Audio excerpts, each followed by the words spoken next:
Pinadbintangang magnanakaw at pinalaya sa gitna ng ulan, si Isla ay kinaladkad palabas ng mansyong pinagsilbihan niya ng buong tapat. Habang humahalahak si Doña Imelda sa kanyang tagumpay, hinarap ni Isla ang malupit na katotohanan. Ang lalaking pinagkatiwalaan niya ay tinalikuran siya. Ngunit sa bawat patak ng luha, isang lihim ang muling mabubuhay mula sa abo ng nakaraan. Kaya ba niyang bawiin ang anak na inakala niyang matagal nang nawala? O tuluyan na siyang lulunurin ng dusa bago pa sumikat ang araw? Huwag kang magpadala sa maamong mukha ng babaeng yan, Rafael.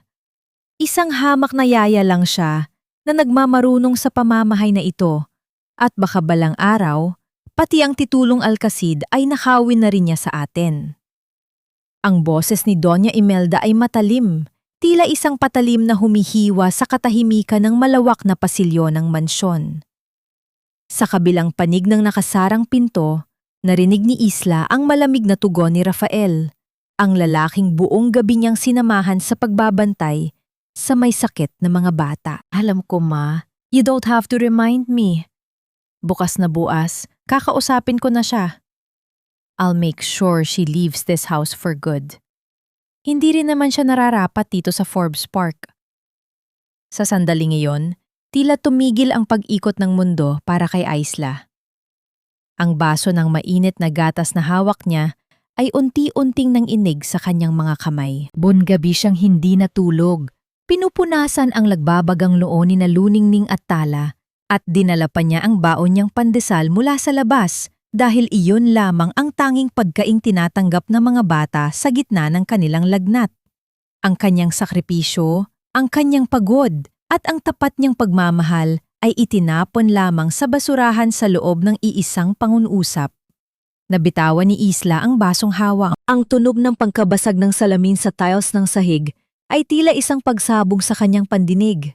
Ngunit mas malakas pa rin ang kabog ng kanyang dibdib na tila dinidikdik ng dambuhalang bato. Ang mainit na likido ay kumalat sa kanyang paanan, kasing init ng mga luhang, biglang kumawala sa kanyang mga mata. Hindi siya makahinga. Ang bawat hangin na kanyang nilalanghap ay tila may kasamang bubog na sumusugat sa kanyang lalamunan. Mariing napakapit si Isla sa gilid ng mesa. Ang kanyang mga kuko ay bumaon sa mamahaling kahoy, habang ang kanyang buong katawan ay nanginginig sa matinding pait.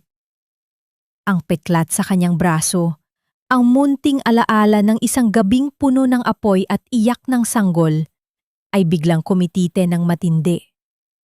Tila ba pinapaalalahanan siya nito na sa mundong ito ng mga mayayaman, ang isang katulad niyang yaya ay walang puwang para sa respeto o katarungan. Dahan-dahang bumukas ang pinto. Lumabas si Rafael at napatigil nang makita ang basag na salamin at ang babaeng nakatayo sa gitna ng gulo. Walang bakas ng awa sa kanyang mga mata, tanging pagkabagot at pandidiri sa eksyena nakikita. Isla, what are you still doing here? Ang tanong ni Rafael. Ang boses ay kasing lamig ng semento. Hindi ba't sinabi ko nang huwag kang pakalat-kalat dito sa oras na ito? Tumingala si Isla. Ang kanyang mukha ay basang-basa ng luha. Ngunit ang kanyang mga labi ay nanatiling tikom. Nais niyang sumigaw. Nais niyang itanong kung bakit ganito kalupit ang tadhanang ibinigay sa kanya. Ngunit tanging ang imahe ng natutulog na si Luningning ang pumasok sa kanyang isip. Sa kaibuturan ng kanyang pagkatao, isang tanong ang paulit-ulit na umaalingaw-ngaw. Hanggang kailan mo titiisin ang latay ng pang-aapi para sa batang hindi mo man lang magawang tawaging sarili mong dugo? Tinalikuran siya ni Rafael ng walang pasabi. Iniwan siyang mag-isa sa dilim ng pasilyo, kasama ang mga basag na pangarap na kasing talim ng mga bubog sa kanyang paanan. Habang ang ulan ay nagsisimulang humampas sa malalaking bintana ng mansyon, isang itim na subreng nakasuksok sa ilalim ng kabinet ang bahagyang nahulog. Tila, naghihintay na buksan at gisingin ang isang katotohanang mas malupit pa sa gabi ng bagyong ito. Habang dahan-dahang nililinis ni Isla ang mga piraso ng basag na salamin sa sahig, Ang bawat dampi ng kanyang daliri sa malamig na tiles ay tila naglalakbay pabalik sa kanyang unang araw sa mansyong Alcacid. Ang alaala ay mas malinaw pa sa sikat ng araw, isang umaga kung kailan ang mansyong ito ay hindi kasing dilim ng gabi ng bagyong ito, ngunit kasing lamig pa rin ng isang gintong puntod. Kung hindi pa sila kakain, baka kailangan na natin dalhin ang mga batang ito sa ospital. Ang marahas na boses ni Doña Imelda ang sumalubong kay Isla noon. Ang matandang babae ay nakatayo sa gitna ng engrandeng sala. Suot ang kanyang mga perlas na tila mga kadenang nagpapatunay ng kanyang kapangyarihan. Ang lahat ng pinakamagaling na doktor sa bansa ay narito na. Pero bakit parang unti-unting namamatay ang mga apo ko sa gutom?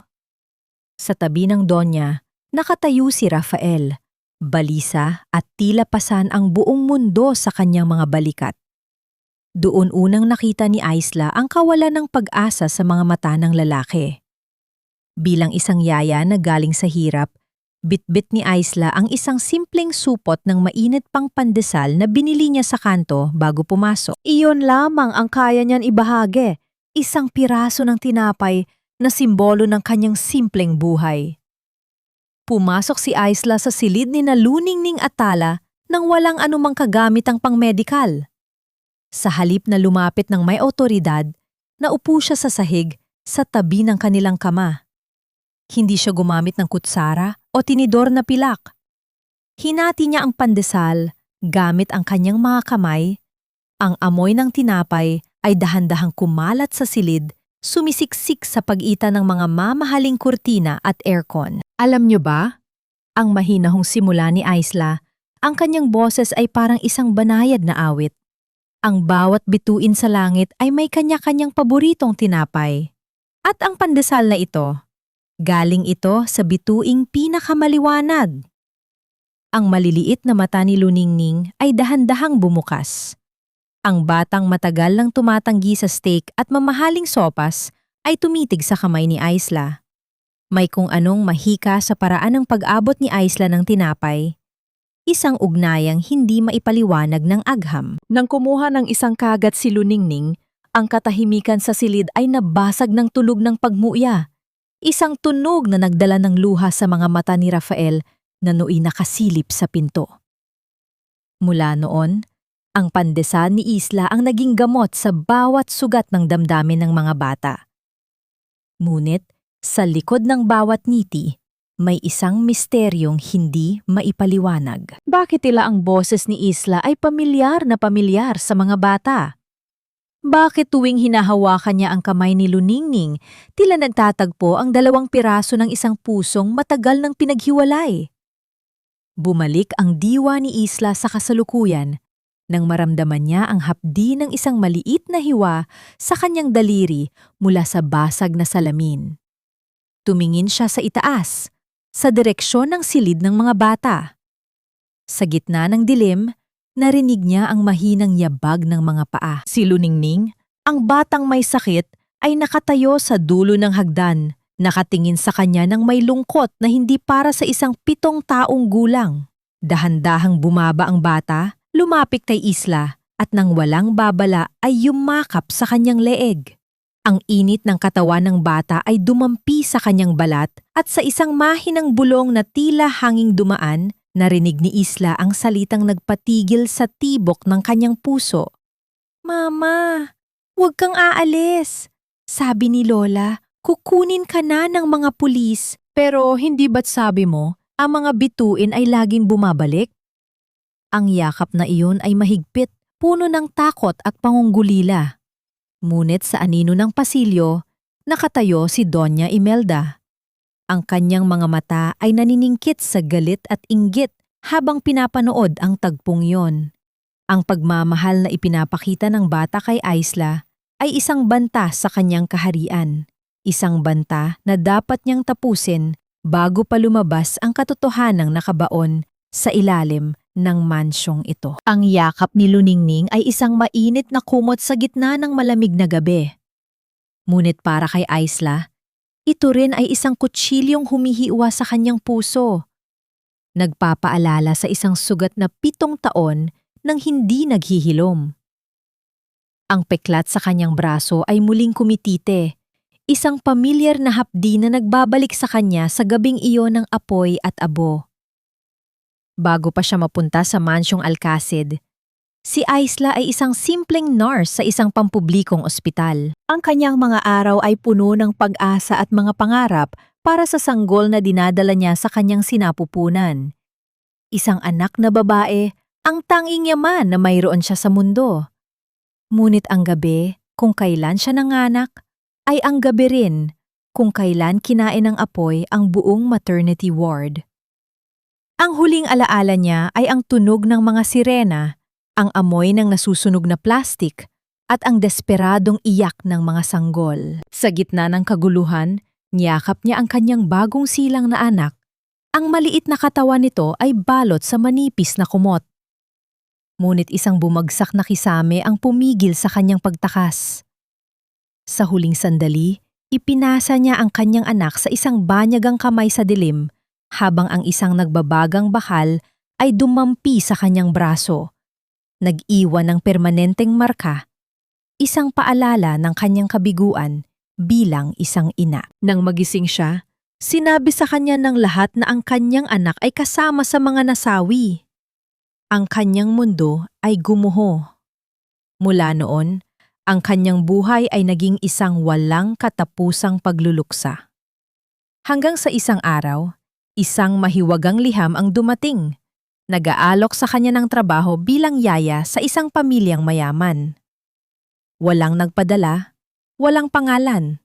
Tanging isang pangako ng malaking sahod na makakatulong sa kanyang muling pagbangon. Ngayon, habang hawak niya si Luningning, ang lahat ng tanong ay bumabalik.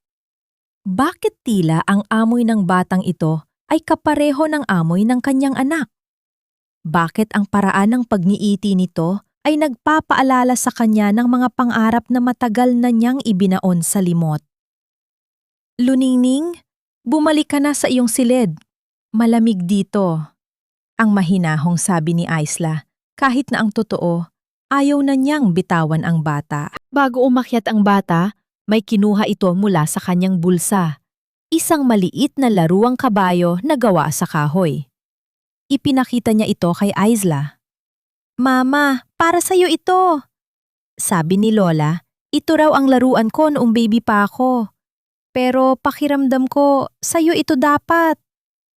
Tinanggap ni Isla ang laruan. Sa ilalim nito, may isang maliit na ukit. Halos hindi na mabasa. Ang letrang E. Biglang nanikip ang kanyang dibdib. Ito ang laruang inukit niya habang naghihintay sa pagsilang ng kanyang anak. Dahan-dahang lumakad si Isla patungo sa silid ng mga yaya upang tapusin ang kanyang pang-iimpake. Ang kanyang isip ay gulong-gulo. Hindi na niya alam kung ano ang paniniwalaan. Nagkataon lang ba ang lahat ng ito? O may isang mas malalim na lihim na itinatago ang mansyong ito? Habang binubuksan niya ang luma niyang maleta, isang maliit na kahon ang nahulog mula sa loob nito. Ito ang tanging bagay na naisalba niya mula sa sunog. Ang munting kahon na naglalaman ng mga gamit ng kanyang anak. Sa loob, naroon ang isang pares ng medyas, isang bonet, at isang manipis na pulseras na may maliliit na kampanilya. Isang ideya ang biglang pumasok sa kanyang isip. Sa ilalim ng takot na baka mahuli siya ni Doña Imelda, dahan-dahan siyang pumasok muli sa silid ni na Luningning. Ang bata ay mahimbing nang natutulog. Sa tabi ng kanyang kama, may isang maliit na baul ng mga laruan. Sa loob nito, natagpuan ni Isla ang isang lumang photo album. Sa isa sa mga pahina, may larawan ni Luningning noong sanggol pa lamang ito. Sa kanyang kaliwang braso, may isang pamilyar na bagay na kumikinang. Ang kaparehong pulseras na may maliliit na kampanilya na nasa loob ng kanyang kahon. Isang malaking pagkakamali ang pagpapapasok sa babaeng yan sa ating buhay, Rafael. Pinupunla niya ang binhi ng pag-aalinlangan sa mga anak mo para magmukha siyang tanging tagapagligtas sa mansyong ito. Ang tinig ni Doña Imelda ay tila isang malapot na lason na dahan-dahang pumapasok sa pandinig ni Rafael. Sa loob ng silid-aklatan, kung saan ang mga pader ay napapalamutian ng mga mamahaling aklat. Ang matandang babae ay prenteng nakaupo, habang ang bawat salitang lumalabas sa kanyang bibig ay may layuning buwagin ang anumang tiwalang natitira sa puso ng kanyang anak. Ma, nakita mo naman kung paano siya nag-alaga sa mga bata. Mahinang pagtatanggol ni Rafael, bagaman bakas sa kanyang mukha ang pagod at ang unti-unting pagdududa. Siya lang ang nakapagpakain sa kanila, kahit ang mga doktor, hindi yun nagawa. Isang mapait na ngiti ang sumilay sa mga labi ni Doña Imelda. Iyan ang sining ng mga mapagpanggap, anak. Gagamitin nila ang kahinaan ng iyong puso para makapasok sa iyong yaman. Nakita mo ba kung paano niya tinitingnan ang mga alahas ni Sofia? Nakita mo ba kung paano niya hinihipo ang mga gamit na hindi para sa kanya? Ang mga katulad ni Aisla ay parang anay. Tahimik na naninira hanggang sa gumuho ang buong bahay. Sa labas ng pinto, nakatayo si Aisla. Ang kanyang kamay ay mahigpit na nakakapit sa maliit na laruang kabayo na nakuha niya mula kay Luningning. Ang kanyang puso ay tila isang basong unti-unting napupuno ng malamig na tubig. Nais niyang pumasok, nais niyang isigaw ang katotohanang natuklasan niya tungkol sa punseras at sa laruan, ngunit ang bawat salita ni Doña Imelda ay tila mga tanikala na gumagapos sa kanyang mga paa. Rafael, isipin mo ang dangan ng ating pamilya. Pagpapatuloy ng matanda, ang kanyang boses ay naging mas malambing ngunit mas mapanganib. Utang mo sa akin ang lahat ng mayroon ka ngayon. Hinayaan mo na akong magkamali noon sa pagpili ng iyong mapapangasawa. Huwag mo nang hayaang isang hamak na yaya ang sumira sa kinabukasan ng aking mga apo. May napapapansin ka bang kakaiba sa kanya? Ang madalas niyang pagpasok sa mga silid na hindi naman dapat? Ang pagbubulong niya sa mga bata? Napahawak si Rafael sa kanyang noo. Ang pagod sa trabaho at ang pangungulila sa yumaong asawa ay naging daan upang maging marupok ang kanyang paninindigan. Anong gusto mong gawin ko, ma? Bantayan mo siya. Huwag mo ipakita na nagdududa ka. Ngunit, huwag mo ring hayaang maloko ka. Maglalagay tayo ng mga mata sa bawat sulok ng mansyong ito na hindi niya alam. At kapag napatunayan nating may masama siyang balak, ako mismo ang magtataboy sa kanya pabalik sa putik na pinanggalingan niya. Sa labas, naramdaman ni Aisla ang panunuyo ng kanyang lalamunan. Ang bawat hangin na kanyang nilalanghap ay tila may kasamang alikabok na sumasakal sa kanya. Ang laruang kabayo sa kanyang kamay ay naging mabigat, tila isang pasaning hindi niya kayang dalhin. Nais niyang umiyak. Ngunit ang kanyang mga mata ay tuyong-tuyo na. Ang pinakamasakit sa lahat ay hindi ang paninirang puri ni Doña Imelda, kundi ang katahimikan ni Rafael. Ang katahimikang nagpapatunay na ang lalaking sinimulan na niyang hangaan ay handang maniwala sa isang kasinungalingan kaysa sa katotohanang nasa harap na niya. Dahan-dahang humakbang palayo si Isla.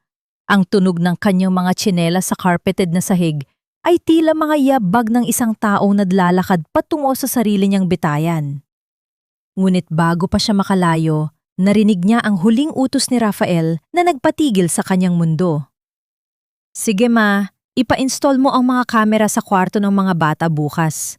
Ayokong may mangyaring hindi natin alam. Ang katotohanan ng ang bawat paghaplos niya sa buhok ni Luningning, ang bawat pag-awit niya ng kundiman, at ang bawat patak ng kanyang luha ay susuriin at huhusgahan bilang isang krimen, ay naging isang tinik na bumaon ng malalim sa kanyang kaluluwa. Hanggang kailan mananatiling lihim ang katotohanan kung ang bawat hakbang mo ay binabantayan na ng mga matang puno ng pagdududa? Hindi ko akalain na ang kamay na nag-aalaga sa aking mga anak ay siya ring kamay na magnanahaw sa alaala ng aking asawa. Ang boses ni Rafael ay parang kulog na bumasag sa katahimikan ng gabi. Nakatayo siya sa gitna ng silid. Ang kanyang mga mata na dati ay puno ng pagkilala sa kabutihan ni Aisla, ngayon ay nagbabaga sa galit at pagkamuhi. Sa kanyang harapan, si Aisla ay nakayuko. Ang kanyang buong katawan ay nanginginig, hindi dahil sa takot, kundi dahil sa bigat ng kawalang katarungang ipinapataw sa kanya. Kani-kanina lang, payapang inaayos ni Aisla ang kumutitala nang biglang pumasok si Doña Imelda kasama ang dalawang gwardiya. Ang matandang babae ay tila isang nagdangalit na leon. Ang kanyang mga daliri ay nakaturo kay Aisla habang sumisigaw tungkol sa nawawalang kwintas na diamante, ang heirloom ng pamilya Alcacid na pagmamay-ari ni Sofia, ang yumaong asawa ni Rafael. Ikapkap niyo sa kanya. Alam ko siya ang kumuha. Kanina pa siya paikot-ikot sa silid na ito. Ang utos ni Doña Imelda, ang kanyang boses ay puno ng tagumpay na pilit ng itinago sa likod ng pagkunwari ng pag-aalala. Hindi nakagalaw si Isla nang pilit na hinalugog ng mga gwardiya ang kanyang bulsa. Isang malamig na pakiramdam ang gumapang sa kanyang balat nang maramdaman niya ang isang matigas at malamig na bagay na hinugot mula sa kanyang apron. Ang kwintas. Ang mga diamante ay kumikinang sa ilalim ng ilaw, tila nanunuya sa kanyang kalagayan. Wala akong kinuha. Hindi ko alam kung paano napunta yan dyan. Ang mahinang bulong ni Aisla. Ang kanyang boses ay halos hindi marinig dahil sa saksak ng sakit sa kanyang lalamunan. Tumingin si Aisla kay Rafael. Nagmamakaawa na makita ang kahit katiting na tiwala sa mga mata nito. Ngunit ang nakita niya ay ang pagguho ng lahat ng pinagsamahan nila sa loob ng ilang buwan. Ang lalaking minsang nagpasalamat sa kanya dahil sa pagbabalik ng ngiti ng kanyang mga anak ay ngayon ay nakatingin sa kanya na tila siya ang pinakamababang uri ng nilalang sa mundo. Isang malakas na hampas ng palad ang nagpalingon sa mukha ni Aisla. Ang tunog ng sampal ni Rafael ay umalingaw-ngaw sa buong silid. Mas masakit pa sa anumang sugat na natamo niya noong gabi ng sunog. Ang init sa kanyang pisingi ay mabilis na kumalat, ngunit mas matindi ang hapdi sa kanyang puso. Ang bawat hibla ng kanyang pagkatao ay tila pinunit ng walang awa. "Lumayas ka sa harap ko, Isla!" ang sabi ni Rafael. Ang kanyang boses ay nanginginig sa matinding emosyon. "Wag na wag ka nang magpapakita sa akin o sa mga anak ko. Ang akala ko ay ikaw ang magiging katuwang ko sa pagpapalaki sa kanila. Ngunit isa ka lang palang mapagpanggap na magnanakaw." Sa gitna ng kanyang pagkawasak, nagawa pa ring sulyapan ni Isla ang natutulog na mga bata. Kahit nasa sandaling ito ng kanyang pinakamabigat na pagsubok, ang tanging inaalala niya ay ang baka magising sina Luningning at Tala sa gulo. Iyon ang kanyang golden moment. Isang tahimik na panalangin para sa kapakanan ng mga batang inuring niyang sariling dugo, kahit na ang buong mundo ay nakatalikod na sa kanya. Dahan-dahang tumayo si Aisla. Ang kanyang mukha ay puno ng dignidad sa kabila ng luha at pasang natamo. Hindi siya sumigaw. Hindi siya nagmakaawa ng higit pa sa ngararapat. Sa halip, tinitigan niya si Doña Imelda ng diretso sa mga mata. Isang titig na nagsasabing, alam niya ang katotohanan, at ang katotohanang iyon ay hindi mananatiling nakabaon sa dilim. Habang kinakaladkad siya palabas ng mansyon ng mga gwardiya, naramdaman ni Aisla ang ulan na nagsisimulang pumatak sa kanyang balat. Ang bawat patak ay tila nakikiramay sa kanyang pait. Ngunit sa kanyang pag-alis, isang bagay ang hindi napansin ni Rafael. Ang maliit na laruang kabayo na ibinigay ni Luningning kay Aisla ay mahigpit pa ring nakahawak sa kamay ng babae. Isang huling koneksyon na hindi kayang putulin ng anumang kasinungalingan. Sa anino ng pintuan, ang isang katulong na matagal lang naninilbihan sa pamilya, si Nanay Isabel, ay nakasaksi sa lahat. Ang kanyang mga kamay ay nanginginig habang hawak ang isang lumang susi. Alam niya ang totoo. Alam niya kung sino ang tunay na naglagay ng kwintas sa apron ni Aisla. Ngunit hanggang kailan niya kayang manahimik habang ang isang inosenteng ina ay itinataboy sa gitna ng unos? Huwag mo nang subuhang tapakan ang lupang ito muli, Aisla. Ang bawat bakas ng iyong paa ay dumi sa aming pangalan na kailanman ay hindi na mabubura. Ang mga salitang iyon ni Doña Imelda ay mas matalim pa sa kidlat na gumuhit sa madilim na kalangitan ng Forbes Park. Kasunod nito ay ang marahas na pagtulak ng mga gwardiya kay Isla palabas ng dambuhalang pintuang bakal. Ang tunog ng pagkakandado ng trangka ay umalingaw-ngaw sa paligid, isang huling hatol na naghihiwalay sa kanya mula sa mga batang itinuring na niyang buhay. Napasubsob si Isla sa basang semento. Ang ulan ay bumubuhos ng napakalakas. Ang bawat patak ay tila maliliit na bato na humahampas sa kanyang balat. Ang kanyang manipis na blusa ay dumikit na sa kanyang katawan at ang putik ay dahan-dahang gumagapang sa kanyang mga tuhod. Sa gitna ng dilim, tanging ang malalabo at naglalakihang ilaw mula sa loob ng mansyon ang nagpapaalala sa kanya ng init na tinalikuran na siya. Tumingala si Isla sa bintana ng silid ni Naluningning. Nakita niya ang isang anino, isang maliit na figura na nakadikit sa salamin. Marahil ay umiiyak at tinatawag ang kanyang pangalan. Ngunit sa isang iglap, isang mas malaking anino ang humila sa bata palayo at marahas na isinarado ang makapal na kurtina. Alam ni Isla na si Rafael yon, ang lalaking hinayaan siyang lamunin ng unos nang walang anumang pag-aalinlangan.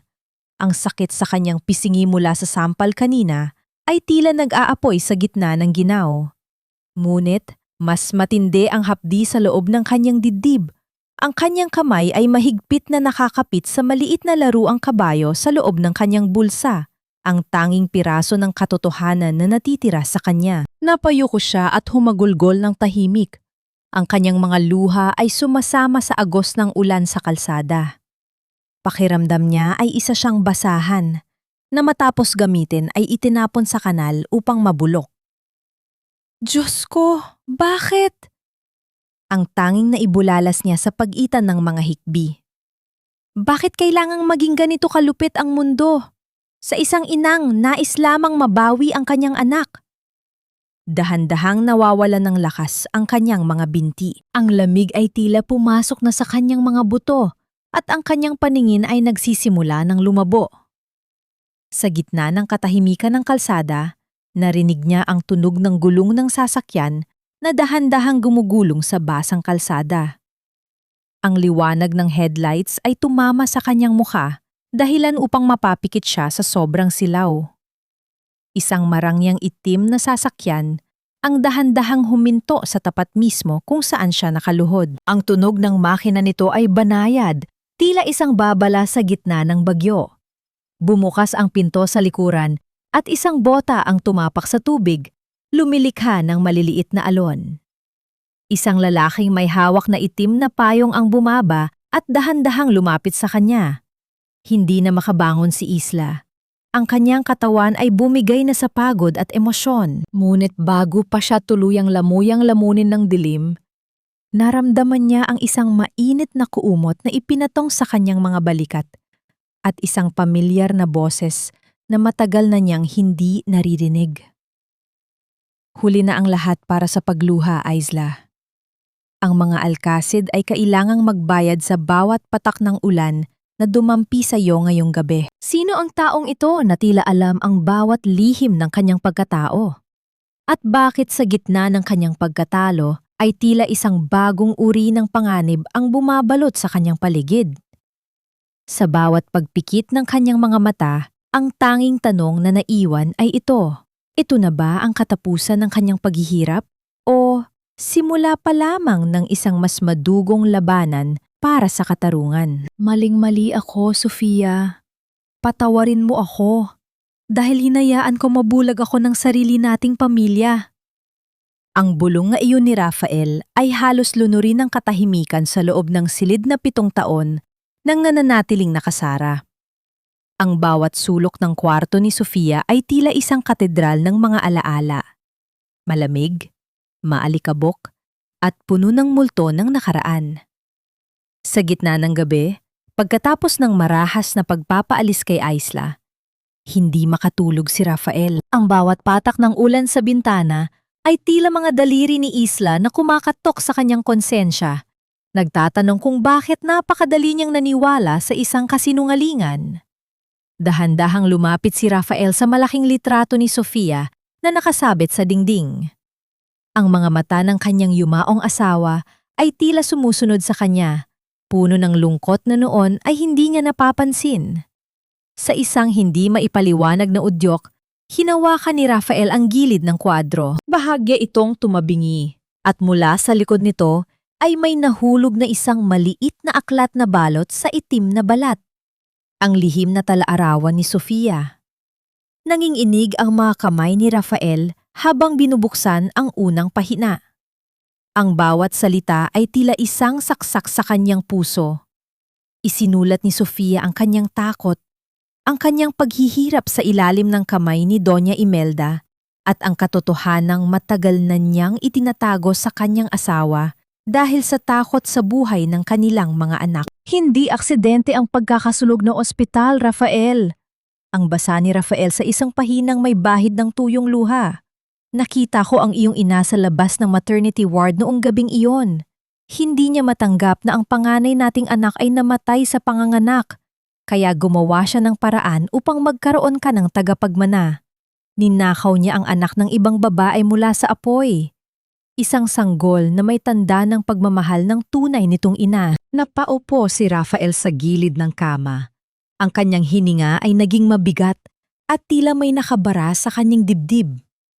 Ang bawat pahina ay nagbubunyag ng mas malalim na sugat. Isinulat ni Sofia na nalaman niya ang katotohanan noong 1 taon bago siya namatay. At ang babaeng tunay na ina ni Luningning ay isang nurse na nagngangalang Isla. Ang babaeng inakala niyang namatay na rin sa sunog. Patawarin mo ako, Rafael, kung hindi ko nasabi sa iyo. Ang huling sulat sa talaarawan. Tinakot ako ni Doña Imelda na papatayin niya ang ating pangalawang anak na si Tala kung magsusumbong ako. Ngunit kung mababasa mo ito, hanapin mo si Isla. Ang peklat sa kanyang braso ay hindi lamang tanda ng apoy. Ito ang patunay na ibinigay niya ang lahat upang iligtas ang ating anak, habang ang iyong ina ay ninakaw ito. Binitawan ni Rafael ang aklat. Ang tunog nito sa sahig ay tila isang hatol na nagpabagsak sa kanyang buong mundo. Ang bawat alaala niya kay Isla, ang paraan ng pagtingin nito kay Luningning, ang mga awit na itinuro nito sa bata, at ang tapat na pag-aalaga nito sa kabila ng pang-aapi, ay biglang nagkaroon ng malinaw na kahulugan. Si Isla ay hindi pumasok sa mansyong ito para sa yaman. Pumasok siya para bawiin ang sarili niyang dugo at laman. Isang matinding pagsisisi ang bumalot sa kaluluwa ni Rafael. Naalala niya ang sampal na ibinigay niya kay Isla, ang mga masasakit na salitang binitawan niya, at ang paraan ng pagtataboy niya rito sa gitna ng unos. Ang bawat alaala ay tila isang latay na humahampas sa kanyang pagkatao. Anong nagawa ko? Ang tanong niya sa sarili. Ang kanyang boses ay puno ng pait. Itinapon ko ang babaeng nagligtas sa anak ko. Itinapon ko ang tanging taong nagsasabi ng katotohanan. Dali-daling tumayo si Rafael at lumabas ng silid. Ang kanyang mga yabag ay mabilis at puno ng determinasyon. Ngunit sa dulo ng pasilyo, nakatayo si Doña Imelda. Ang kanyang anino ay mahaba at nakakatakot sa ilalim ng madilim na ilaw ng mansyon. May hawak siyang isang baso ng gatas at ang kanyang mukha ay kasing lamig ng marmol. Saan ka pupunta sa gitna ng gabi, Rafael? Ang tanong ng matandang babae. Ang boses ay tila isang bitag na dahan-dahang sumasara. Huwag mo sabihing nagpapaloko ka na naman sa mga imahinasyon ng iyong yumaong asawa. Nagtagpo ang kanilang mga mata at sa unang pagkakataon sa kanyang buhay, hindi takot ang naramdaman ni Rafael para sa kanyang ina, kundi isang matinding galit na tila isang bulkang mayon na handang sumabog. Ngunit bago pa siya makapagsalita, narinig nila ang tunog ng isang sirena ng pulis sa labas ng tarangkahan ng Forbes Park. Sino ang tumawag sa kanila? At ano ang kinalaman nito sa pagkawala ni Isla? Isang katang-isip lamang ang lahat ng yan, Rafael. Alam mong mahina ang isip ni Sofia bago siya mawala. At ngayon ay hinahayaan mong lasunin ng isang patay ang iyong bait. Ang boses ni Doña Imelda ay nanatiling kalmado. Ngunit ang bawat salita niya ay tila isang dahan-dahang pagpiga sa leeg ni Rafael. Nakatayo ang matandang babae sa paanan ng engrandeng hagdanan. Ang kanyang mukha ay hindi nagpapakita ng anumang bahid ng pagsisisi kahit na ang katotohanan ay nakasampal na sa kanyang harapan. "Huwag mo nang itanggi, ma. Nabasa ko ang bawat hininga ng takot ni Sofia sa mga pahinang ito." Isinigaw ni Rafael. Ang kanyang boses ay nanginginig sa pagitan ng pot at matinding pait. Ang bawat patak ng tinta ay tila dugong bumubukal mula sa sugat, na ikaw mismo ang gumawa. Mininakaw mo ang anak ni Aisla. Minakaw mo ang kaisa-isang dahilan para mabuhay ang babaeng yun. Isang nakakangilong tawa ang kumawala sa mga labi ni Doña Imelda. "Ninakaw? Ginawa ko ang lahat para sa pamilyang ito, Rafael. Ang tunay ninyong anak ni Sofia ay binawian ng buhay bago pa man niya malanghap ang hangin ng mundong ito. Gusto mo bang magluksa ang buong bansa sa pagkawala ng tagapagmana ng mga alkasid? Hindi ko hinayaang mangyari iyon. Binigyan ko kayo ng bata, isang batang pinalaki nating parang prinsesa sa halip na mabulok sa putikan kasama ang isang hamak na nurse." Sa sandaling iyon, tila gumuho ang huling post ng paggalang ni Rafael para sa kanyang ina. Ang bawat luhang pumatak sa kanyang mga mata ay tila kumukulong asupre. Lumingon siya sa anino ng kusina, kung saan nakatayo ang nanginginig na si Nanay Isabel, ang matandang katulong na naging saksi sa lahat. "Nanay Isabel, magsabi ka ng totoo." Ang pakiusap ni Rafael. Ang kanyang boses ay halos isang bulong na lamang. "Ikaw ang kasama ni Sofia sa ospital noong gabing iyon? Sabihin mo sa akin, si Luningning ba ang sanggol na kinuha mula sa apoy?" Dahan-dahang lumapit si Nanay Isabel. Ang kanyang mga kamay na kulubot ay mahigpit na nakakapit sa kanyang rosaryo. Ang bawat butil nito ay tila bilang ng mga araw na namuhay siya sa ilalim ng takot. Ang kanyang mga mata ay puno ng pagsisisi habang tumitingin kay Rafael. "Patawarin mo ako, Senyorito Rafael." Ang simula ng matanda. Ang boses ay tila isang tuyong dahon na hinihipan ng hangin. Ang gabi ng sunog ay parang impyerno. Nakita ko ang Donya. May bitbit siyang sanggol na balot sa isang kumot na may ukit na pangalang Isla. Sabi niya, kung magsasalita ako, mawawalan ako ng trabaho at mapapahamak ang pamilya ko. Pinanood ko si Senyora Sofia na umiyak gabi-gabi dahil alam niyang hindi niya sariling dugo ang kanyang niyayakap. Ngunit wala siyang magawa dahil sa takot sa kanyang biyenan. Ang bawat salita ni Nanay Isabel ay tila isang malakas na hampas sa dibdib ni Rafael. Ang katotohanan ay mas malupit pa sa kanyang pinakamadilim na panaginip. Si Luningning, ang batang tinataboy niya ngayon palayo sa kanyang tunay na ina, ay ang anak ni Aisla, ang babaeng dumanas ng lahat ng uri ng pang-aapi sa ilalim ng bubong na ito. "Anong klaseng halimaw ka, ma?" ang tanong ni Rafael. Ang kanyang paningin ay nanlalabo sa galit. "Hinayaan mong saktan ko ang babaeng nagligtas sa anak ko? Hinayaan mong taltalin ko ang buhay ng taong tahi nagbigay ng tunay na pagmamahal sa mga apo mo?" Hindi sumagot si Doña Imelda. Sa halip, kinuha niya ang kanyang telpono at may tinawagan. "Security! Papasukin ang mga pulis! May nag-trespassing sa loob ng mansyon!" Napatigil si Rafael. Ang tunog ng sirena na narinig niya kanina ay hindi pala para sa katarungan, kundi para sa huling hakbang ng kanyang ina upang tuluyang ibaon si Isla sa limot. Ang bawlok tamli na ginagawa ni Doña Imelda ay umabot na sa sukdulan. Ngunit bago pa man makakilos ang sinuman, isang malakas na katok ang narinig sa dambuhalang pintuan ng mansyon. Isang katok na tila nagmumula sa isang taong hindi na muling magpapaapi. Nang bumukas ang pinto, hindi ang mga pulis ang pumasok, kundi si Aisla. Ngunit hindi na siya ang basang-basa at sugatang babae na itinapon sa ulan. Nakatayo siya ng matuwid, suot ang isang simpleng puting damit at sa kanyang tabi ay isang lalaking may hawak na makakapal na dokumento. Hindi mo na kailangang tumawag ng pulis, Doña Imelda. Ang sabi ni Isla, ang kanyang boses ay kasing lamig ng bakal, ngunit kasing tatag ng bundok. Dahil sa gabing ito, ang katotohanan ang siyang kakatok sa iyong budi at walang anumang ginto ang makakapagbayad sa 7 taon ng aking pangungulila. Tapos na ang oras ng pagtatago, Doña Imelda. Ang bawat kasinungalingan mo ay may hangganan at ang hangganang iyon ay ang gabing ito. Ang boses ni Isla ay hindi na ang boses ng isang yaya na nanginginig sa takot. Ito ay ang boses ng isang inang natagpuan na ang kanyang nawawalang lakas. Nakatayo siya sa gitna ng sala. Ang kanyang likod ay matuwid habang ang liwanag ng chandelier ay tumatama sa kanyang mukha.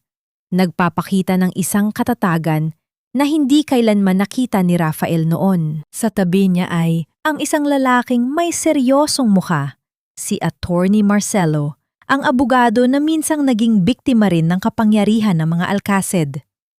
Inilapag ng abogado ang isang makapal na folder sa ibabaw ng mesa. Ang tunog ng pagbagsak ng mga papel sa ibabaw ng mamahaling kahoy ay tila isang malakas na hampas na bumasag sa katahimikan ng buong mansyon. Ano ang kahulugan nito? Hindi niyo ba alam na maaari ko kayong ipakulong sa panggugulo sa aking pamamahay? Ang singhal ni Doña Imelda, bagaman bakas sa kanyang boses ang isang bahid ng kaba, napilit niyang itinatago sa likod ng kanyang mapagmataas na mukha. Panggugulo? Ang malamig na tanong ni Isla. Ang panggugulo ay ang pagnanakaw ng isang sanggol mula sa kanyang ina sa gitna ng apoy. Ang panggugulo ay ang pagpapakita ng wad na malasakit, habang ang bawat segundong lumilipas ay isang pananaksak sa aking kaluluwa. Dahan-dahang binuksan ni Attorney Marcelo ang folder. Sa loob nito ay naroon ang mga dokumentong hindi inakala ni Doña Imelda na umiiral pa. Ang mga orihinal na record ng ospital na inakala niyang naabutan ng apoy at ang pinakamahalaga sa lahat, ang resulta ng DNA test na isinagawa ng palihim ni Isla gamit ang buhok ni Luningning na nakuha niya bago siya pinalayas. 70% probability of maternity. Ang basa ni Rafael sa dokumento. Ang kanyang boses ay nanginginig habang ang kanyang mga kamay ay tila nawawala ng lakas. Tumingin siya kay Isla. Ang kanyang puso ay puno ng matinding pagsisisi. Isla, bakit hindi mo sinabi sa akin? Tumingin si Isla kay Rafael, ngunit ang kanyang mga mata ay kasing lamig ng yelo. Sinubukan ko, Rafael. Sinubukan kong magsalita sa pamamagitan ng aking serbisyo. Sa pamamagitan ng aking pagmamahal sa mga bata. Pero mas pinili mong makinig sa mga lason ng iyong ina kaysa sa tibok ng puso ng babaeng nag-alay ng lahat para sa inyo. Mariing napakapit si Isla sa gilid ng folder. Ang kanyang mga kuko ay tila ibinabaon sa papel habang ang bawat alaala ng kanyang paghihirap ay muling sumasariwa. Ang kanyang golden moment ay hindi ang pagpapakita ng dokumento, kundi ang paraan ng kanyang paghinga. Malalim, payapa, at puno ng katarungan. Ang bawat hangin na kanyang nilalanghap ngayon ay hindi na amoy putik mula sa ulan, kundi amoy ng kalayaan. Hindi ko ito tatanggapin. Ang mga dokumentong yan ay palsipikado, isinigaw ni Doña Imelda. Ang kanyang mukha ay namumula na sa galit habang pilit na inaabot ang mga papel upang punitin ang mga ito. Ngunit bago pa man madampi ng matanda ang kanyang mga daliri, humarang si Rafael. Sa unang pagkakataon, ang lalaking ito ay tumayo bilang isang pader sa pagitan ng kanyang ina at ng katotohanan. Sobra na, Ma. Tapos na ang iyong paghahari-harian sa buhay namin. Ang sabi ni Rafael, ang boses ay puno ng pait. Tumingin si Isla kay Doña Imelda. Ang kanyang labi ay bahagyang kumibot sa isang mapait na ngiti. Hindi ako nandito para sa iyong yaman, Doña Imelda. Hindi ko kailangan ang iyong ginto o ang iyong mansyon na kasing lamig ng sementeryo. Nandito ako para sa kaisa-isang bagay na hindi mo kayang bilhin. Isang sandali ng matinding katahimikan ang bumalot sa sala. Tila, tumigil ang pag-ikot ng oras habang hinihintay ng lahat ang susunod na sasabihin ni Isla. Ang bawat tibok ng orasan sa dingding ay tila isang babala para sa pagkatapos ng isang kasinungalingan. Nandito ako para kunin si Luningning, ang deklara ni Isla. Ang kanyang boses ay umalingaw-ungaw sa bawat sulok ng mansyon. At sa pagkakataong ito, walang sinuman, kahit ang pangalang Alcacid, ang makakapigil sa akin. Ngunit sa gitna ng kanyang pahayag, narinig ang isang mahinang iyak mula sa itaas ng hagdanan. Si Luningning, hawak ang kanyang maliit na unan, ay nakatayo doon at nakasaksi sa lahat. Ang bata ay naguguluhan, natatakot, at ang kanyang mga mata ay nakatitig kay Isla na tila isang estranjero. Paano mo babawiin ang isang batang pinalaki sa paniniwalang ikaw ay isang magnanakaw? At ano ang gagawin ni Isla kung ang mismong katarungang ipinaglalaban niya ang siyang magdulot ng mas malalim na sugat sa puso ng kanyang anak? Hindi ikaw ang ina ko, sabi ni Lola. Masamang tao ka. Magnanakaw ka. Ang sigaw ni Luningning ay tila isang libong karayon na sabay-sabay na bumaon sa puso ni Isla. Nakatayo ang bata sa dulo ng hagdanan.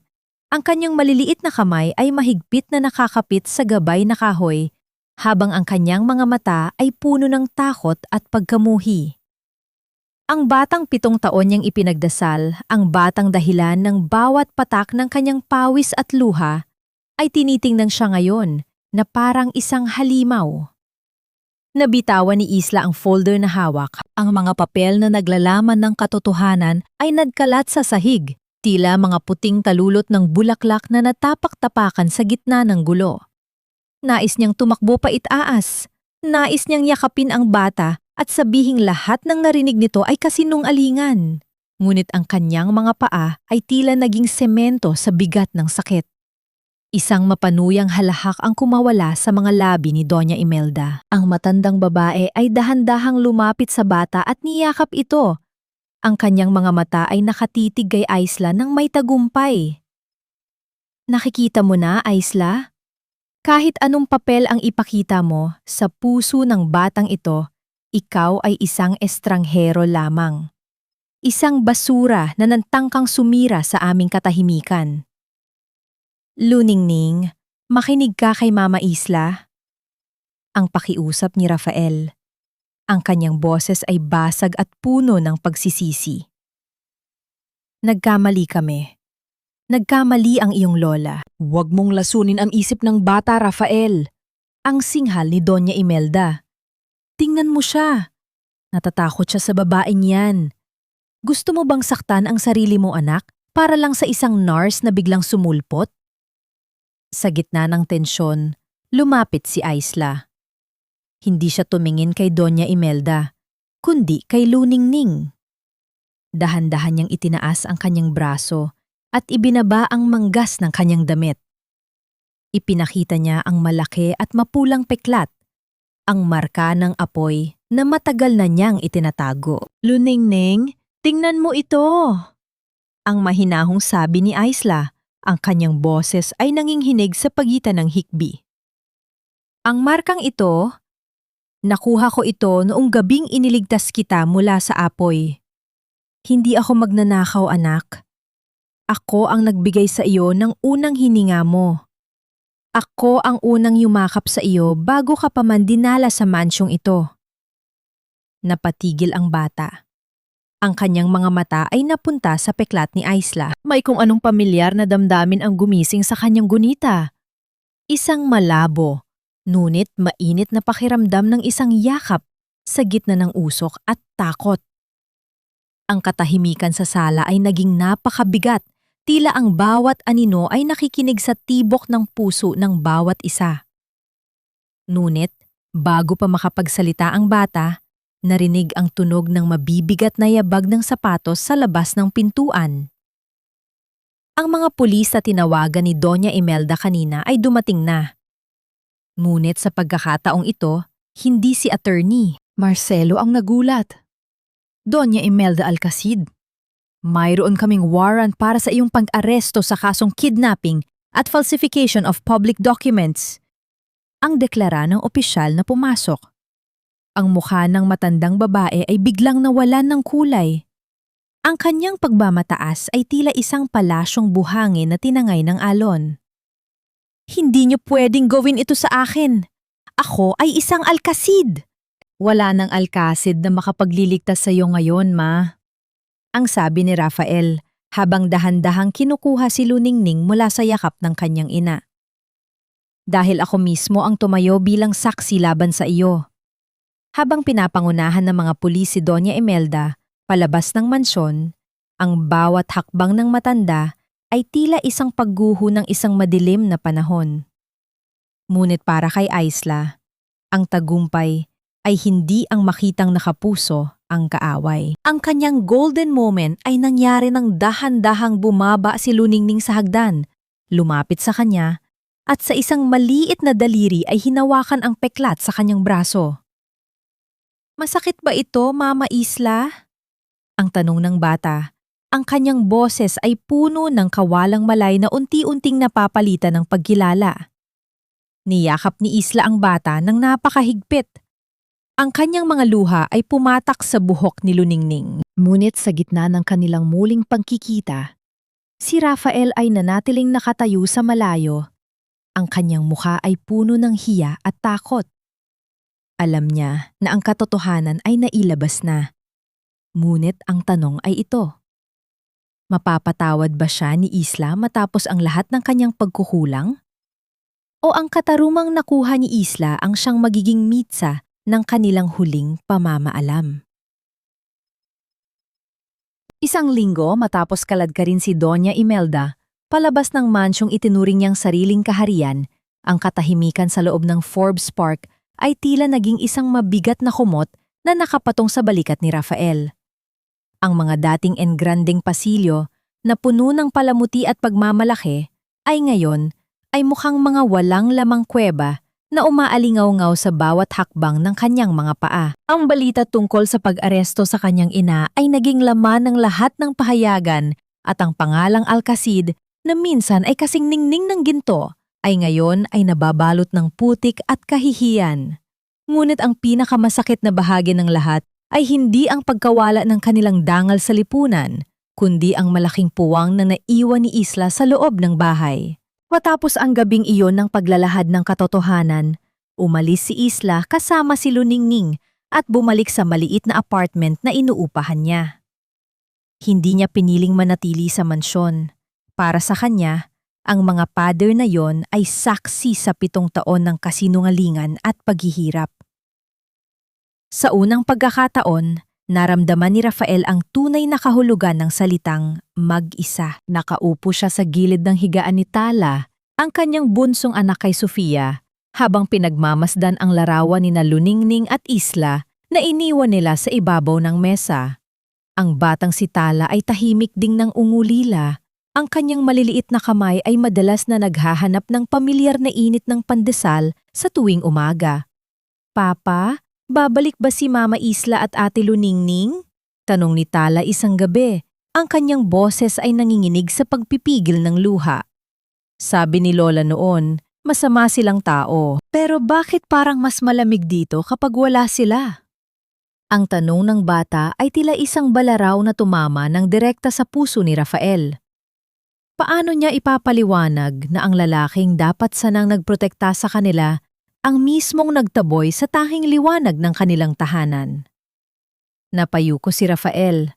Ang kanyang mga mata ay nag-init bago dahan-dahang tumulo ang mga luhang matagal niyang pinipigilan. Niyahap niya si Tala ng mahigpit, humihingi ng tawad sa isang kasalanang hindi niya alam kung paano pagbabayaran. Samantala, sa isang maliit na kusina sa labas ng syudad, ang amoy ng kape at bagong lutong pandesal ay pumupuno sa hangin. Si Isla ay nakatayo sa harap ng kalan. Ang kanyang buhok ay nakatali sa isang simpleng pusod habang nagpapahid ng mantikilya sa mainit na tinapay. Sa sala, nakaupo si Luningning. Nagkukulay ng isang drawing book. Ngunit kahit payapa ang paligid, may nakatagong bigat sa mga mata ng bata. Lumapit si Aisla at inilapag ang plato sa mesa. Luningning, kain na anak, paborito mo yan. Tumingala ang bata. Ang kanyang mga mata ay naghahanap ng kasagutan. Mama Aisla, bakit hindi natin kasama si Papa Rafael at si Tala? Miss ko na sila. At miss ko rin po ang kwarto ko. Napabuntong hininga si Aisla. Ang kanyang kamay na may markang peklat ay dahan-dahang hinaplos ang buhok ng kanyang anak. Paano mo ipapaliwanag sa isang 7 taong gulang na ang lalaking itinuring nitong ama ay nagbulag-bulagan sa katotohanan dahil sa duwag na pagmamahal sa isang halimaw na ina?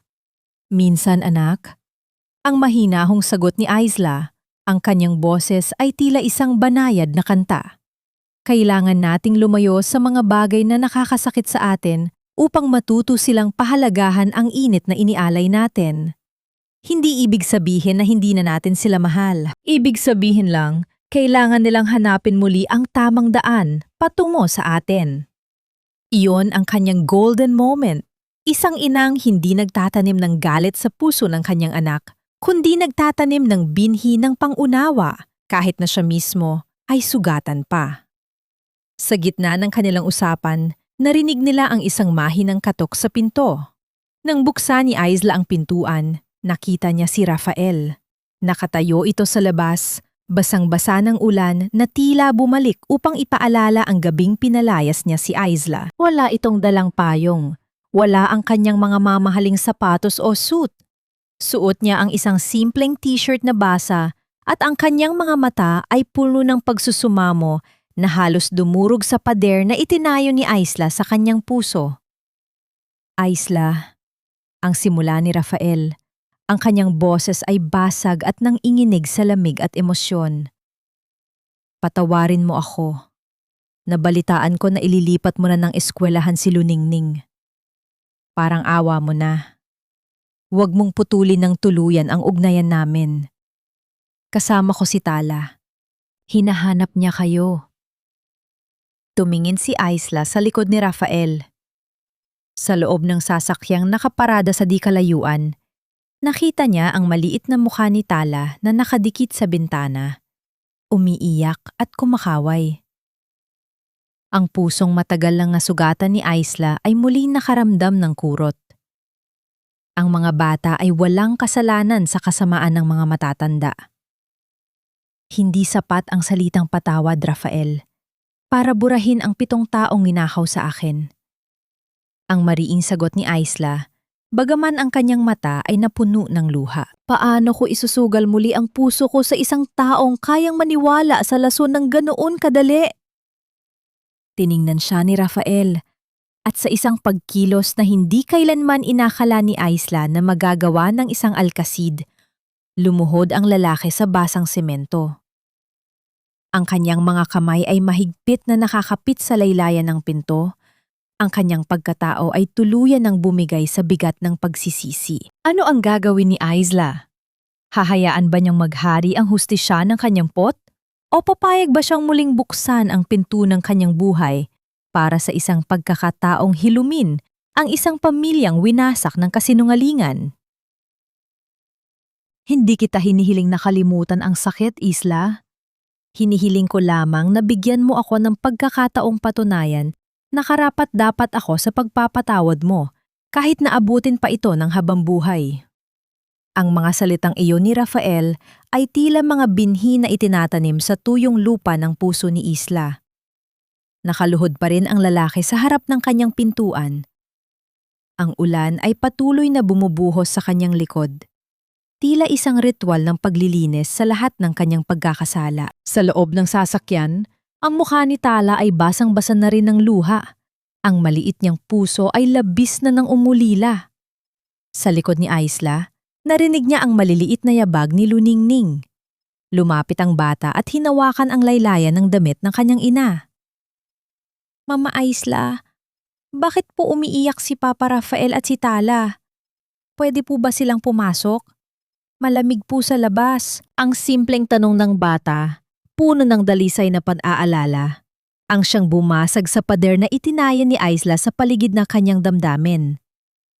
Tumingin siya sa kanyang anak, pagkatapos ay kay Rafael na nakaluhod sa putikan, at sa huli, kay Tala na nag-aabang sa bintana. Sa isang iglap, napagtanto niya na ang tunay na paghilom ay hindi matatagpuan sa pagtalikod sa nakaraan, kundi sa pagharap dito ng may tapang at pag-unawa. Dahan-dahang huminga ng malalim si Aisla. Hindi siya nagsalita. Sa halip, binuksan niya ng mas maluwag ang pinto. Isang tahimik na paanyaya na nagsasabing mas malakas ang habag ng isang ina kaysa sa anumang sugat. Tumayo si Rafael. Ang kanyang muka ay puno ng pag-asa na halos hindi niya na kayang itago. Salamat, Isla. Salamat.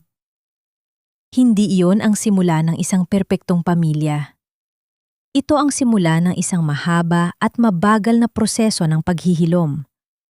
Ang mga sumunod na araw ay naging isang serye ng maliliit na hakbang. Tuwing hapon, dinadalaw ni Rafael ang mag-ina, hindi bilang isang mayamang amo, kundi bilang isang taong nagsusumikap. Siya ang nag-aayos ng sirang gripo. Siya ang nagbubuhat ng mabibigat na pinamili at higit sa lahat, siya ang nakikinig. Isang hapon, habang nagtuturo si Isla sa mga bata kung paano gumawa ng pandesal sa kanilang maliit na kusina, tahimik lamang na nakaupo si Rafael sa isang sulok. Pinapanood ang bawat ngiti at tawa. Nakita niya kung paano naghahalo ang harina at pagmamahal sa mga kamay ni Isla. Nakita niya kung paano nagkakapatong-patong ang mga kamay ni Luningning at Tala habang nagmamasa, tila 2 piraso ng isang buong pamilya na muling nagtatagpo. Ito ang golden moment, ang eksenang nagpakita kay Rafael na ang tunay na yaman ay hindi nasa loob ng isang mansyon, kundi nasa init ng isang kusinang puno ng amoy, ng tinapay at tawanan ng mga bata. Gusto mong subukan? Ang alok ni Isla habang inaabutan si Rafael ng isang piraso ng masa. Nag-alinlangan si Rafael. Hindi siya sanay sa ganitong gawain. Ngunit nang makita niya ang nag-aabang na mga mata ng kanyang mga anak, dahan-dahan niyang inabot ang masa. Ang kanyang mga kamay, na dati ay sanay lamang sa pagpirma ng mga tseke, ay ngayon ay nababalot ng harina. Sa tulong ni Isla, natuto siyang magmasa, magbilog, at maghintay. Nang maluto ang mga pandesal, magkakasama silang umupo sa isang maliit na mesa. Hinati ni Isla ang isang piraso ng tinapay at inabot kay Rafael. Ang simpleng pag-abot na yon ay mas makahulugan pa sa anumang salita. Ito ang kanyang paraan ng pagsasabing, tinatalikuran ko na ang sakit at pinipili ko ng magsimulang muli. Niyakap ni Isla si Luningning at niyakap naman ni Luningning si Tala. Si Rafael sa kanyang tabi ay dahan-dahang inilagay ang kanyang kamay sa ibabaw ng kamay ni Isla na nakapatong sa mesa. Hindi nagsalita si Isla, ngunit hindi rin niya binawi ang kanyang kamay. Ang init na dumaloy sa pagitan nila ay sapat na upang maging isang pangako ng isang bagong umaga. Sa huling pagkakataon, ang boses ni Luningning ang bumasag sa katahimikan habang nakatingin sa kanilang lahat.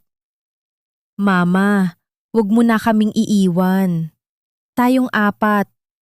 Please. Ngumiti si Isla at sa unang pagkakataon matapos ang 7 taon, ang kanyang ngiti ay umabot hanggang sa kanyang mga mata. Hindi na anak, dahil sa wakas, natagpuan na natin ang tunay nating tahanan. 5 taon ang lagdaan at ang dating madilim na mansyon sa Forbes Park ay hindi na isang gintong bilangguan ng mga lihim at put.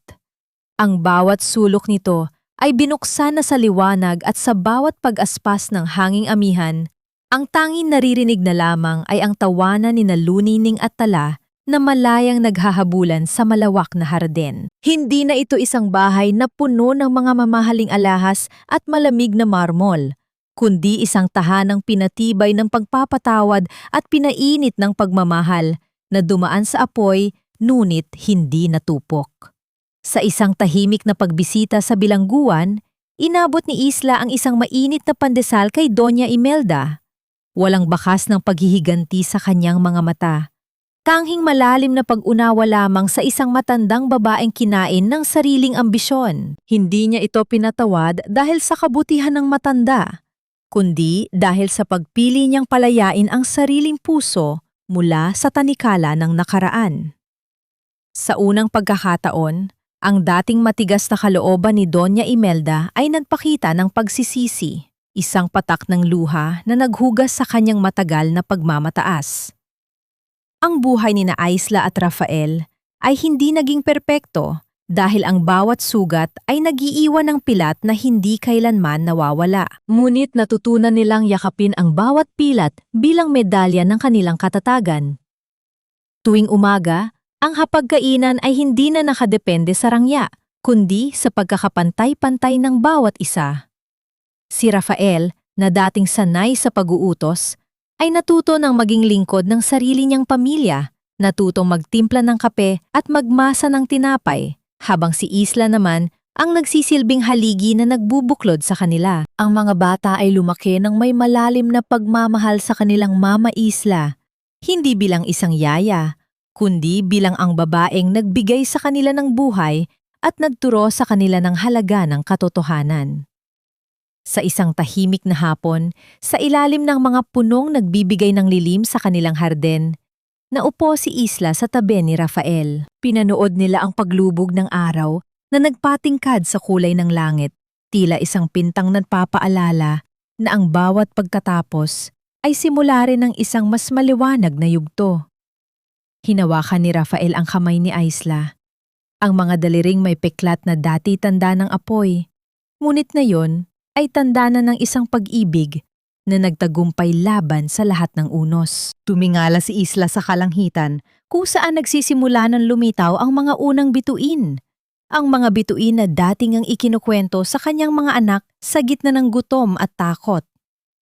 Ngayon, ang mga bituin yon ay hindi na lamang mga pangarap, kundi mga saksi sa kanilang tagumpay. Hindi na niya kailangang maghanap pa ng ibang langit dahil ang tunay na paraiso ay narito na, sa piling ng mga taong nagturo sa kanya na ang pagmamahal ay hindi nasusukat sa ginto, kundi sa tapang na yakapin ang katotohanan gaano man ito kasakit. Sa dulo ng lahat, ang sugat sa alaala ay hindi na isang paalaala ng lungkot, kundi isang awit ng isang inang natagpuan ang kanyang mga anak, ng isang amang natagpuan ang kanyang sarili, at ng isang pamilyang natagpuan ang tunay na kahulugan ng tahanan sa gitna ng mundong puno ng pagsubok. At sa huling pagkurap ng mga bituin sa kalangitan, natapos na ang mahabang paglalakbay ni Isla.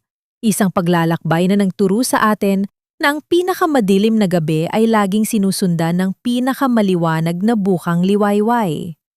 Mula sa kaibuturan ng aking puso, nais kitang pasalamatan dahil ikaw ay nanatili sa aking tabi hanggang sa huling pahina ng kwentong ito. Alam ko, hindi naging madali ang paglalakbay natin. Maraming beses na tila gusto na nating sumuko kasama ni Isla sa gitna ng ulan. At maraming beses din na ang ating mga damdamin ay tila basag na salamin dahil sa lupit ng mundo. Sa bawat salitang isinulat ko, ramdam ko ang bawat hapdi ng kanyang mga peklat at ang bawat kislap ng kanyang pag-asa. Ang pinakamahirap na bahaging isulat para sa akin ay ang sandaling kailangang piliin ni Isla ang magpatawad. Dahil sa totoong buhay, alam natin napakahirap magbigay ng puwang sa puso para sa mga taong minsang nagdulot sa atin ng matinding pasakit. Ang kwentong ito ay hindi lamang likhang isip. Ito ay pinagtagpi-tagping hininga ng mga totoong karanasan at mga kwentong narinig ko sa mga taong pinili ang magmahal sa kabila ng lahat. Nais kong maging paalala ang nobelang ito na ang pagpapatawad ay hindi kahinaan, kundi ang pinakamataas na anyo ng katapangan. Tulad ng isang maliit na binhi na tumutubo sa gitna ng matigas na lupa, ang pag-asa ay laging nahanap ang paraan upang lumabas at yumabong. Ngayon, nais kong itanong sa iyo, kung ikaw ang nasa kalagayan ni Isla, matapos ang lahat ng pang-aapi at sakit, may puwang pa ba sa iyong puso para magpatawad? O mas pipiliin mo bang manatiling matatag sa iyong poot? Ang bawat opinyon mo ay mahalaga sa akin. Kung ang kwentong ito ay nagbigay sa iyo ng kahit katiting na liwanag o nagpaalala sa iyo ng kahalagahan ng pagmamahal, sana ay huwag mong kalimutang mag-iwan ng iyong komento. Ang iyong like, share, at mga saloobin ay siyang nagsisilbing ningas na nagpapanatiling buhay sa ating mga kwento. Maraming salamat sa pakikinig at naway laging manatiling bukas ang iyong puso para sa mga bagong simula.